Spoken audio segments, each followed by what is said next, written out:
Have you betrayed your body? Lost access to a sense of rightness you once had?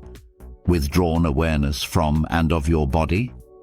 I did 50 years ago, and for the last 15 I have been trying to connect to my vitality, my sense of rightness.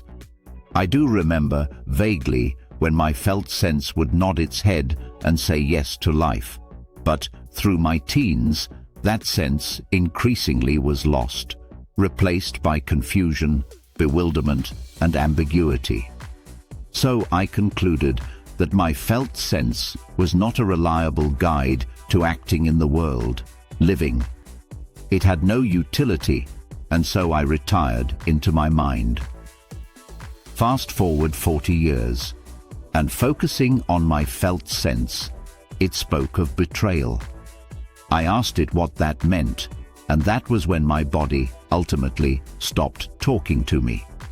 Now, there are two possible forms that betrayal may have taken.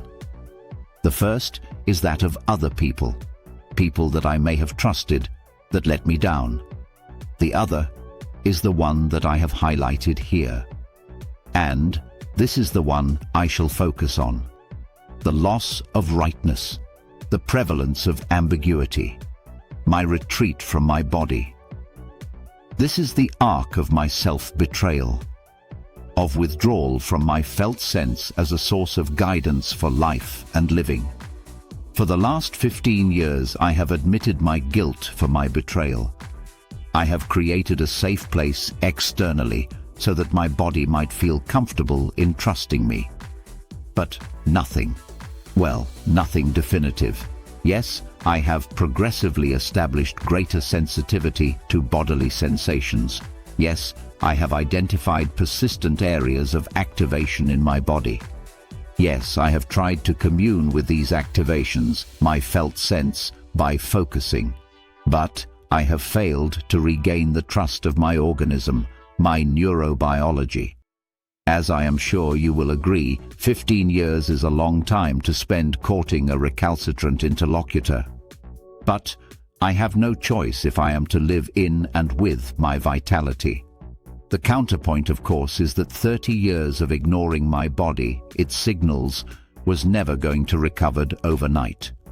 So I accept full responsibility for my betrayal and continue with practices that seek to connect with my body and the vitality that I now so desperately need.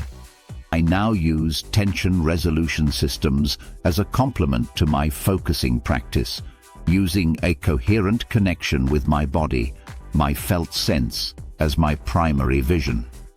And to be fair, activations have become more diverse and dynamic.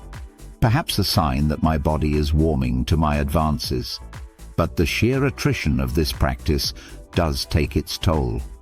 My mind does demand action, does lead me to despair. It is only another capacity developed over 10 years to observe the objects of my consciousness without being absorbed by them, without identifying with them. That makes persistence possible.